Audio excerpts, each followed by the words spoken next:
নমস্কার ফ্রেন্ডস, তোমাদের সকলকে ইউটিউব চ্যানেলে স্বাগত জানাই। আজকে আমরা কম্পাউন্ড ইন্টারেস্ট অর্থাৎ চক্রবৃদ্ধি সুদের কিছু গুরুত্বপূর্ণ কোশ্চেন কীভাবে কম্পিটিটিভ লেভেলে 10-15 সেকেন্ডের মধ্যে সলভ করতে পারি সেরকম কিছু কনসেপ্ট এবং স্মার্ট অ্যাপ্রোচ শিখব। তো ফ্রেন্ডস, অবশ্যই লাইক, শেয়ার এবং সাবস্ক্রাইব করো। চলে আসি প্রথম কোশ্চেনে, যে কোনো আসলে 20% হারে 2 বছরের চক্রবৃদ্ধি সুদ যদি 220 টাকা হয়, তাহলে সরল সুদ কত হবে? এইরকম অঙ্ককে কিভাবে আমরা সহজে সলভ করতে পারি? তো প্রথমে কি করব, এই যে 20%কে প্রথমে ভগ্নাংশ করে নেব। 20% হচ্ছে 1/5। এই যে 20%, এই 20% কি পার্সেন্টেজকে কীভাবে ভগ্নাংশে চেঞ্জ করা হয়, পার্সেন্টেজকে কীভাবে ভগ্নাংশে চেঞ্জ করা হয়, অর্থাৎ এই যে আমাদের পার্সেন্টেজ চ্যাপ্টারে খুব ভালো করে আলোচনা করা হয়েছে। তো অবশ্যই পার্সেন্টেজের পার্ট 1 এবং পার্ট 2 ভিডিও দুটোকে দেখে নেবে। তো চলে আসি কোশ্চেনে, যে 20% হচ্ছে 1/5। তাহলে মূলধন ধরার জন্য কি করব, যত বছর থাকবে সেইটাকে, এই যে নিচে 5 রয়েছে, তাহলে 5-এর পাওয়ার করে নেব। 2 বছর আছে, তাহলে আসল ধরার জন্য এই যে 5, তাহলে 5-এর পাওয়ার কত করে নেব? 5-এর পাওয়ার হচ্ছে 2। তাহলে আমরা আসল ধরে নেব 5×5 = 25। তাহলে ধরি মূলধন হচ্ছে 25 ইউনিট। তাহলে 25 ইউনিটের কত করে পাচ্ছে? মূলধন যদি আমরা 25 ইউনিট ধরি, তাহলে 25 ইউনিটের 20% যদি হয়, তাহলে 25 ইউনিটের 20% মানে 1/5। তাহলে 5×5 = 25, মানে প্রথম বছরে কত পাবে? 5 টাকা সুদ পাবে। তাহলে দ্বিতীয় বছরও সেই 5 টাকায় সুদ পাবে। কিন্তু চক্রবৃদ্ধির জন্য কি হয়, এই যে অংশ 5 টাকা, যে এই 5 টাকা যে সুদ পেয়েছে, এই 5 টাকারও সুদ পাবে। তাহলে 5-এর 20% মানে 1/5, মানে কত হচ্ছে? যে 1 টাকা, তাহলে কিংবা 1 ইউনিট। তাহলে এই যে পুরো অংশটা রয়েছে, এটা হচ্ছে চক্রবৃদ্ধির সুদ। আর সমান সমান যে সুদ পেয়েই যাচ্ছে, এই যে 5 + 5, এই অংশটা হচ্ছে সরল সুদ। তাহলে চক্রবৃদ্ধির সুদ কত হচ্ছে? চক্রবৃদ্ধি সুদ মানে কম্পাউন্ড ইন্টারেস্ট, তাহলে 5 + 5 + 1 মানে হচ্ছে 11 ইউনিট। আর সরল সুদ কত হচ্ছে? সরল সুদ হচ্ছে এই যে 5 + 5, প্রতি বছরেই একই যে সুদ পাচ্ছে সেটাই হচ্ছে সরল সুদ। তাহলে সরল সুদ বা সিম্পল ইন্টারেস্ট কত হচ্ছে? 5 + 5 হচ্ছে 10 ইউনিট। কি বলা আছে, যে চক্রবৃদ্ধির সুদ দেওয়া আছে 220 টাকা। তাহলে চক্রবৃদ্ধির সুদ 11 ইউনিটের জায়গায় কি দেওয়া আছে? 220 টাকা। তাহলে এক ইউনিট কত হবে? এক ইউনিট হয়ে যাবে 11 দুগুণে 22, মানে এক ইউনিট হচ্ছে 20 টাকার সমান। তাহলে সরল সুদ কত হচ্ছে? সরল সুদ হচ্ছে 10 ইউনিট, মানে 10 × 20। তাহলে সরল সুদ হয়ে যাবে 200 টাকা। চলো নেক্সট কোশ্চেন দেখি। কোনো আসলের 5% হারে 3 বছরের চক্রবৃদ্ধি সুদ 2522 টাকা হলে ওই সময়ে সরল সুদ নির্ণয় করো। তাহলে এই যে প্রথমেই কি করব, 5% যেটা আছে, 5%কে ভগ্নাংশ করলে কত হবে? 1/20। অবশ্যই পার্সেন্টেজের যে আমাদের পার্সেন্টেজের পার্ট 1 এবং পার্ট 2 দুটো ভিডিও আছে, সেই দুটো ভিডিওকে তোমরা অবশ্যই দেখে নেবে। 5% কীভাবে? 5% হচ্ছে 1/20। তাহলে মূলধন ধরার জন্য এই যে 3 বছর আছে, তাহলে মূলধন ধরার জন্য কি করব, এই যে নিচের যে অংশটা রয়েছে 20, তাহলে 20-র পাওয়ার কত করব? যত বছর আছে তার সেই তত বছর ওইটা করব, এই যে নিচের অংশের পাওয়ার। তাহলে মূলধন ধরার জন্য এই যে 20-র পাওয়ার কত করব? 20-র পাওয়ার 3 বছর আছে, মানে 20-র পাওয়ার হয়ে যাচ্ছে 3। তাহলে 20-র পাওয়ার 3 মানে 20-র কিউব যদি করা হয়, তাহলে কত হচ্ছে? 8000। তাহলে 8000 টাকার প্রথম বছরে 5% করে যদি হয়, তাহলে 8000-এর 5% মানে 1/20। তাহলে কত হচ্ছে? 400 টাকা। তাহলে প্রথম বছরে 400 টাকা পাবে। সরল সুদ, এইগুলো হচ্ছে সরল সুদ। প্রত্যেক বছর সমান সমান যে সুদটা পাচ্ছে সেটা হচ্ছে সরল সুদ। তাহলে দ্বিতীয় বছরও 400 টাকায় পাবে, তৃতীয় বছরও 400 টাকা পাবে।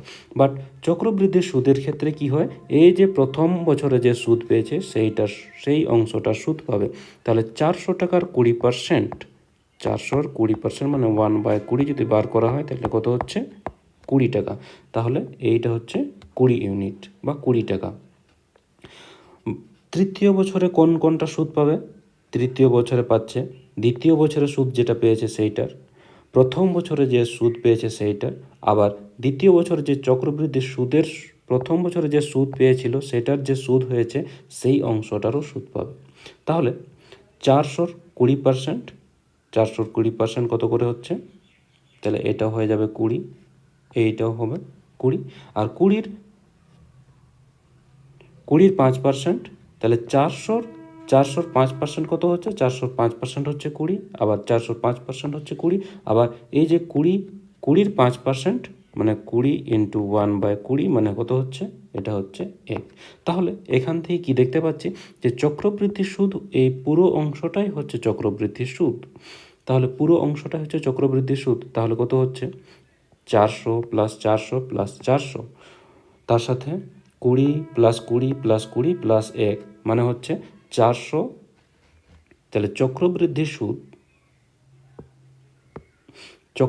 সুদ কত হচ্ছে, চক্রবৃদ্ধির সুদ হচ্ছে 3 4 1200 প্লাস 60 আর 1 61, তাহলে 1261। আর সরল সুদ কত হচ্ছে, প্রত্যেক বছর যে সুদটা পাচ্ছে 400 করে, এইটা হচ্ছে সরল সুদ। তাহলে সরল সুদ হচ্ছে বা সিম্পল ইন্টারেস্ট কত হচ্ছে, 4 3 1200 টাকা। তাহলে দেখো কি দেওয়া আছে, চক্রবৃদ্ধির সুদের জায়গায় আমাদের কত দেওয়া আছে, 1261, কিন্তু 1261 ইউনিটের জায়গায় কি দেওয়া আছে, 2522 টাকা। তাহলে 1261-র জায়গায় কি দেওয়া আছে, চক্রবৃদ্ধি সুদ কত হয়েছে, 2522 টাকা। তাহলে এক ইউনিট কত হবে, এক ইউনিট হয়ে যাবে, এক ইউনিট কত টাকার সমান হবে, এক ইউনিট হয়ে যাবে 2 টাকার সমান। এক ইউনিট হচ্ছে তাহলে 2 টাকার সমান। তাহলে সরল সুদ কত হচ্ছে, 1200 ইউনিট। তাহলে 1200 ইন্টু 2 সমান 2400 টাকা হবে। চলো নেক্সট কোশ্চেন হচ্ছে, বার্ষিক কত চক্রবৃদ্ধির সুদের হারে কোনো আসল 2 বছরের সুদে আসলের 4 গুণ হবে। তাহলে কি বলছে যে আসল যদি 1 টাকা হয় তাহলে সুদে আসলে কত হচ্ছে, সুদে আসলে হচ্ছে 4 টাকা। সময় কত লাগছে, সময় লাগছে 2 বছর। তাহলে 2 বছরে 1 টাকা হয়েছে, সুদে আসলে 4 টাকা। তাহলে 1 বছরে কত হয়েছে সেটা বার করার জন্য কি করব, যদি সময় 2 থাকে তাহলে, যদি 2 বছর থাকে তাহলে এর বর্গমূল করব, যদি 3 বছর থাকে তাহলে তার কি করব, ঘনমূল করব। তাহলে 1 টাকা 4 টাকা হয়েছে, 1 বছরে কত হবে, তার এক বছরে কত হবে তা বার করার জন্য আমরা কি করব, যে বর্গমূল করব। তাহলে 1-এর বর্গমূল যদি করা হয় তাহলে 1 হচ্ছে, 4-এর যদি বর্গমূল করা হয় তাহলে 4-এর বর্গমূল হচ্ছে √2 ইন্টু 2, মানে হচ্ছে কি যে বর্গমূলের ক্ষেত্রে আমরা দুটো যে এক জোড়া থেকে আমরা কি করি, যে এক জোড়া যদি থাকে তাহলে একটা বার হবে। তাহলে কত হচ্ছে, 4-এর বর্গমূল হচ্ছে 2। তাহলে 1 টাকা থেকে 2 টাকা হয়েছে, এটা হচ্ছে মূলধন আর এটা হচ্ছে সুদে আসলে। তাহলে আসল যদি 1 হয় আর সুদে আসলে কত হয়েছে, 2, তাহলে সুদ কত হয়েছে, চক্রবৃদ্ধির সুদ কত হয়েছে, সুদ হয়েছে 1। তাহলে সুদের হার বার করার জন্য কি করা হয়, এই যে সুদ হয়েছে 1 টাকার সুদ কততে, 1 টাকার সুদ 1 টাকাতে, তাহলে পার্সেন্টেজের জন্য কি করব, 100 দিয়ে গুণ করে দেব। তাহলে কত হচ্ছে, তাহলে সুদের হার হয়ে যাবে 100%। চলো নেক্সট কোশ্চেন দেখো, বার্ষিক কত চক্রবৃদ্ধি সুদের হারে কোনো আসল 3 বছরের সুদে আসলে 8 গুণ হয়েছে। তাহলে মূলধন যদি 1 ইউনিট ধরা হয় তাহলে সুদে আসলে কত হয়েছে, 8 হয়েছে। এটা হচ্ছে কত বছরে, 3 বছরে, 3 বছরে 1 থেকে 8 হয়েছে, তাহলে 1 বছরে বার করার জন্য কি করব, এটার ঘনমূল বার করব 1। তাহলে ঘনমূল কত হচ্ছে, 1-এর ঘনমূল হচ্ছে 1, আর যদি আমরা 8-এর ঘনমূল বার করা হয় তাহলে কত বার হবে, 2। তাহলে আসল হচ্ছে 1, সুদে আসল হচ্ছে 2। তাহলে সুদ কত পাচ্ছে, তাহলে সুদ হচ্ছে 1 ইউনিট, 2 মাইনাস 1 মানে হচ্ছে 1 ইউনিট। তাহলে 1 ইউনিট সুদ পাচ্ছে কততে, আসল হচ্ছে কত, 1। তাহলে 1-এর সুদ কততে, 1-এ। আর পার্সেন্টেজের জন্য কি করব, 100 দিয়ে গুণ করে দেবো। তাহলে কত পার্সেন্ট হচ্ছে, 100%। তাহলে সুদের হার হয়ে যাবে 100%। তাহলে বার্ষিক কত চক্রবৃদ্ধি সুদের হারে 2000 টাকা 2 বছরে 2880 টাকা হবে। সুদের হার বার করতে বলেছে। এইরকম যদি কোশ্চেন থাকে তাহলে প্রথমে কি করব, এই যে 2000 আছে এবং 2880, এটাকে কি করব, প্রথমে কাটাকাটি করে ছোট করার চেষ্টা করব, এর অনুপাত নিয়ে নেব। তাহলে যদি কাটাকাটি করা হয় কত হচ্ছে, 2 দিয়ে 100, এটাকে কত হচ্ছে 144, আবার কাটো, 4 25-এ 100, 4 3-এ 12, 4 6 24। তাহলে 25 থেকে 2 বছরে কত হয়েছে, 25 থেকে হয়েছে 36। তাহলে 25 থেকে 36 হয়েছে। তাহলে 1 বছরে কত হচ্ছে, 1 বছরে বার করার জন্য আমরা কি করি, 1 বছর বার করার, যেহেতু 2 বছর আছে তাহলে এটাকে বর্গমূল করব। তাহলে 25-এর বর্গমূল 5, আর 36-এর বর্গমূল হচ্ছে 6। তাহলে 5 থেকে 6 হয়েছে, 5 থেকে 6 হয়েছে। তাহলে সুদ কত পাচ্ছে, চক্রবৃদ্ধির সুদ কত পাচ্ছে, তাহলে চক্রবৃদ্ধির সুদ হচ্ছে এটা, 5 হচ্ছে আসল আর 6 হচ্ছে সুদে আসলে 6 হয়েছে। তাহলে আসল হচ্ছে 5, সুদে আসলে হয়েছে 6। তাহলে চক্রবৃদ্ধির সুদ কত পাচ্ছে, 6 মাইনাস 5 মানে 1। তাহলে 1-এর সুদ পাচ্ছে কততে, আসল কত আছে 5, তাহলে 1-এর সুদ পাচ্ছে 5-এ। তাহলে পার্সেন্টেজের জন্য কি করব, পার্সেন্টেজের জন্য 100 দিয়ে গুণ করে দেব। তাহলে 5 20 100 মানে সুদের হার কত হচ্ছে, 20%। দেখো নেক্সট কোয়েশ্চেন হচ্ছে, কোনো আসল চক্রবৃদ্ধি সুদের হারে 5 বছরে দ্বিগুণ হলে কত বছরে তা 8 গুণ হবে। 5 বছরে দ্বিগুণ মানে 1 থেকে 2 হতে কত সময় লাগছে, 5 বছর। তাহলে যেহেতু চক্রবৃদ্ধি সুদের ক্ষেত্রে সুদ এবং আসল দুটোরেই সুদ পাওয়া যায়, তাহলে 1 থেকে কত হয়েছে, 2 হয়েছে কত বছরে, 5 বছরে। তাহলে 2 থেকে 4 হতে কত সময় লাগবে, 2 থেকে 4 হতে মানে 2-এর 2 গুণ হতে আবার কত সময় লাগবে, 5 বছরে লাগবে। তাহলে 4 থেকে 8 হতে কত সময় লাগবে, আরও 5 বছর লাগবে। তাহলে 4 থেকে 8 হতে 5 বছর লাগবে। তাহলে টোটাল কত সময় লাগছে, 5 + 5 + 5 মানে হচ্ছে 15 বছর। কিংবা আমরা কি করতে পারি, যে 1 থেকে কত হয়েছে, 1 থেকে 2 হয়েছে মানে 2-এর পাওয়ার কত হচ্ছে 1। তাহলে 2-এর পাওয়ার 1 হতে কত সময় লাগছে, 2-এর পাওয়ার 1 হতে সময় লাগছে 5 বছর।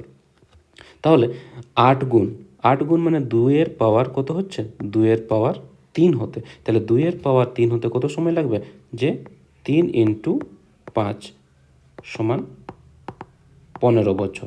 তাহলে এইভাবেও করতে পারি। নেক্সট কোশ্চেন হচ্ছে কি, যে কোনো আসল চক্রবৃদ্ধি সুদের হারে 3 বছরে যদি 3 গুণ হয় তাহলে কত বছরে 9 গুণ হবে। তাহলে কি করবে, যে 1 থেকে 3 হয়েছে তাহলে 3-এর পাওয়ার 1 হতে কত সময় লাগছে, 3 বছর। তাহলে 3-এর পাওয়ার এই 9 মানে কত হচ্ছে, 3-এর স্কোয়ার। তাহলে 3-এর পাওয়ার 2 হতে কত সময় লাগবে, তাহলে 2 গুণিত কত সময় লাগছিল, 3 বছর। তাহলে 2 × 3 মানে 6 বছর লাগবে।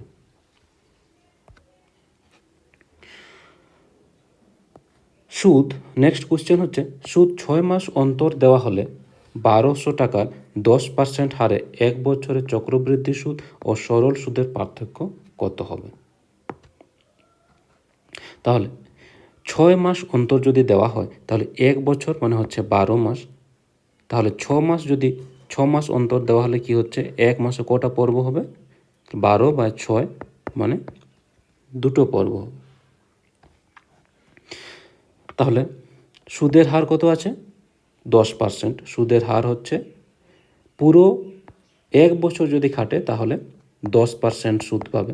কিন্তু কি হচ্ছে, যদি 6 মাস অন্তর খাটে, যদি 6 মাস খাটে তাহলে এই 10% তখন পাবে না, কত পাবে, এইটাকে তখন আমরা 2 ভাগে ভাগ করে দেব, মানে 10/2 মানে 5% করে তখন পাবে।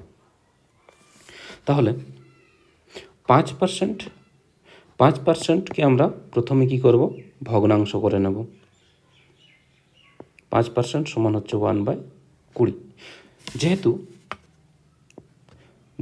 দুইটা পর্ব হচ্ছে, তাহলে এই যে 20 নিচে যা আছে সেটার পাওয়ার কত ধরে নেব, আসল ধরার জন্য কি করব, এই যে 20-র পাওয়ার কত করব, যেহেতু 2টো পর্ব হচ্ছে, 2টো পর্বর জন্য এই 20-র পাওয়ারকে করে কত করব, 2 করব। তাহলে আসল ধরব এই যে 20-র পাওয়ার 2, মানে আসল কত ধরে নেব, আসল ধরছি আমরা 400 ইউনিট বা 400 টাকা। তাহলে আসল ধরে নিচ্ছি আমরা 400 ইউনিট।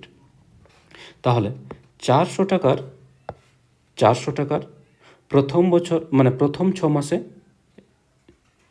যদি 5% করে পায়, তাহলে 400-এর 5% মানে 1/20, তাহলে কত হচ্ছে, 20 টাকা। তাহলে প্রথম হচ্ছে 20 টাকা, দ্বিতীয় বছরও হচ্ছে, মানে দ্বিতীয় 6 মাসে যে পাচ্ছে সেটাতেও হবে 20 টাকায়।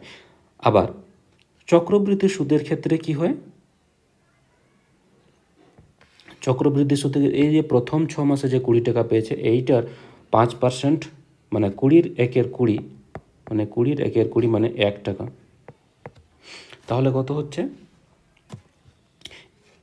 চক্রবৃদ্ধির সুদ মানে এই পুরো অংশটা হচ্ছে চক্রবৃদ্ধির সুদ। তাহলে চক্রবৃদ্ধির সুদ কত হবে, 20 + 20 + 1 মানে হচ্ছে 40 আর 1 41। আর সরল সুদ কত হচ্ছে, 20 + 20, তাহলে সরল সুদ হচ্ছে 40। কি দেওয়া আছে এখানে দেখো, 1200 টাকার, তাহলে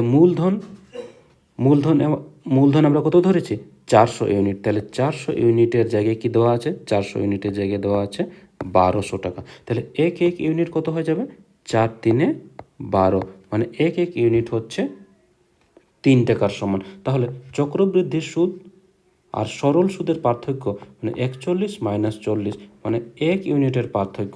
তাহলে 1 ইউনিট সমান কত হবে, 1 × 3 মানে 3 টাকার পার্থক্য হবে। চক্রবৃদ্ধি সুদ এবং সরল সুদের পার্থক্য এই যে 1 ইউনিট যেটা আছে, তাহলে 1 ইউনিট কত হচ্ছে, 1 ইউনিট হচ্ছে 3 টাকার সমান। নেক্সট কোশ্চেন কি হচ্ছে, যে সরল সুদ 3 মাস অন্তর দেওয়া হলে বার্ষিক 20% হারে 16,000 টাকার 9 মাসের সুদ কত। 3 মাস অন্তর যদি হয় তাহলে 1 মাস মানে 1 বছর হচ্ছে 12 মাসের সমান। আর 3 মাস অন্তর মানে 1 বছরে কটা পর্ব হচ্ছে, তাহলে 3 মাস অন্তর হলে 3 × 4 = 12 মানে 1 বছর হচ্ছে 4টা পর্ব। তাহলে পার্সেন্টেজ এই পুরো বছর যদি 12 মাস যদি খাটে তাহলে 20% পাচ্ছে, বাট 3 মাস করে খাটছে, তার জন্য কি করব, এই যে 20% যেটা আছে সেই অংশটা এই 4টা পর্বে ভাগ হয়ে যাবে, মানে প্রত্যেক পর্বে কত করে পাচ্ছে, 5% করে পাবে। তাহলে 16,000 টাকার 9 মাসে, তাহলে 9 মাসে কটা পর্ব হচ্ছে, 9 মাসে প্রত্যেকটা পর্ব কত করে, 3 মাস করে। তাহলে 9/3 সমান 3টা পর্ব হচ্ছে। তাহলে কি করব, যে পার্সেন্টেজ দেওয়া আছে 25%, না, যে পার্সেন্ট হচ্ছে এই যে 5% যেটা আছে প্রত্যেক পর্বে কত করে পাচ্ছে, 5% করে। তাহলে 5% সমান কত হয়, 1/20। কটা পর্বে ভাগ হচ্ছে, 9 মাস মানে 3টা পর্বে। তাহলে এই যেটা আছে 20 এর পাওয়ার 3 মানে কত হচ্ছে, 8,000 টাকা। তাহলে আমরা আসল ধরে নেব 8,000 টাকা। তাহলে 8,000 টাকার 5%, 8,000-এর 5% মানে 1/20 কত হচ্ছে? 400। তাহলে প্রথম 3 মাসে পাবে 400 টাকা, দ্বিতীয় 3 মাসেও পাবে 400 টাকা, তৃতীয় 3 মাসে সেটাতে পাচ্ছে 400 টাকা। তাহলে 400 টাকার 5%, 400 টাকার 5% এটা হচ্ছে 20 টাকা। দ্বিতীয় যে 3 মাস, তাহলে তৃতীয় 3 মাসটাতে কী কী পাচ্ছে? এই যে দ্বিতীয় 3, এই যে 400 টাকা পেয়েছে সেটার 5% মানে হচ্ছে এটা হচ্ছে 20। আবার এই প্রথম 3 মাসে যে 400 টাকা সুদ পেয়েছে সেইটার 5% মানে এই টাকাটাও হচ্ছে 20। আবার দ্বিতীয় যে 3 মাসে যে সুদ পেয়েছে, সুদ 20 টাকা, সেইটার 5% মানে 20-এর 1/5, 20-র 5% কত হচ্ছে? 20-র 5% মানে 1/20 সমান 1 টাকা।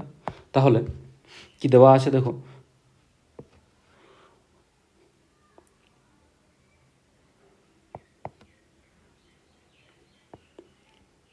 চক্রবৃদ্ধি সুদ।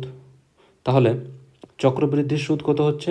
400 + 400 + 400, আর এদিকে হচ্ছে 20 + 20 + 20 + 1 মানে হচ্ছে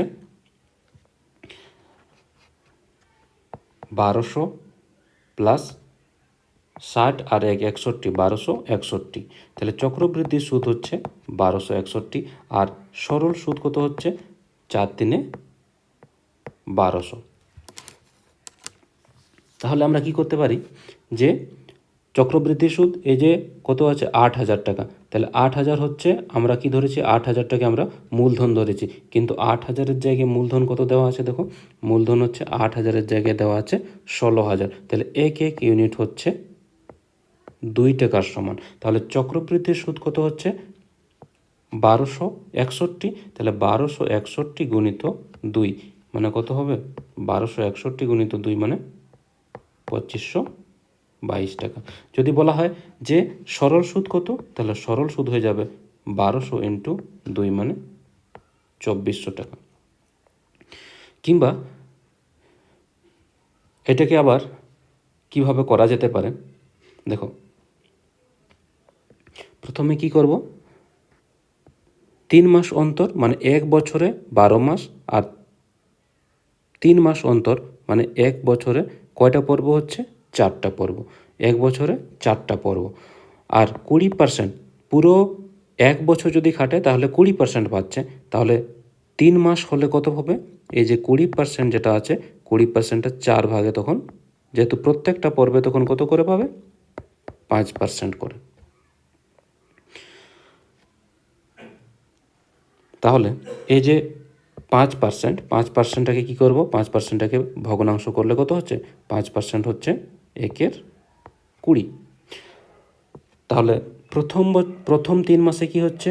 20 থেকে 20-র 5% মানে 1, মানে 20 থেকে সুদে আসলে কত হচ্ছে? 21। তাহলে 3 বছরে কত, মানে 3টা পর্বে কত হবে? তাহলে 3টা পর্বে 20-র পাওয়ার করে নেব এখানে 3, আর 21-এর পাওয়ার হচ্ছে 3। তাহলে কত হচ্ছে? 20-র পাওয়ার 3 মানে 8,000 টাকা, আর 21-এর কিউব কত হচ্ছে? 9,261। তাহলে 8,000 টাকা কত হবে? 9,261 টাকা। তাহলে চক্রবৃদ্ধির সুদ কত হচ্ছে? এটাকে মাইনাস করে দাও। তাহলে মাইনাস করলে কত হচ্ছে? 1261। তাহলে 8,000-এর জায়গায় কি দেওয়া আছে? আসল কত হচ্ছে? 16,000। তাহলে 8,000-এর জায়গায় দেওয়া আছে তোমার 16,000 টাকা। তাহলে 1 ইউনিট কত হচ্ছে? 1 ইউনিট হচ্ছে 2 টাকার সমান। তাহলে চক্রবৃদ্ধির সুদ কত হয়েছে? 1261। তাহলে 1261 × 2 মানে কত হচ্ছে? 2522 টাকা। থ্যাংক ইউ সকলকে, নমস্কার।